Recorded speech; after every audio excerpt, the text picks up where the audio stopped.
నేను అని సభామూలంగా సంబంధించిన నిర్మమైన భారత రాజ్యాంగ పఠనం నిర్మిస్తున్నాను. ఈరోజు నుంచి భారతదేశంలో సమగ్రంగా పాటిస్తానని నేను కర్తవ్యంగా హృదయంగా సంస్థని నిర్మిస్తున్నాను. దైవ సాక్ష్యంగా చెప్తాను. నేను అని బాబు అని కాబట్టి వాటిని అనుమతించి సమానంగా పాటిస్తారని దైవ సాక్షిగా చూస్తున్నాను.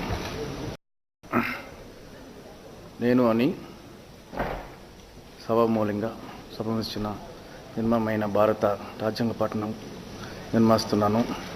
ఈరోజు నుంచి భారతదేశంలో సమగ్రంగా పాటిస్తానని నేను కర్తవ్యంగా హృదయంగా సంస్థని నిర్మిస్తున్నాను.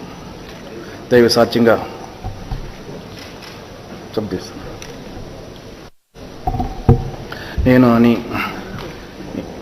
బాబు అని కాబట్టి వాటిని అనుమతించి సమానంగా పాటిస్తారని దైవ సాక్షిగా చూస్తున్నాను.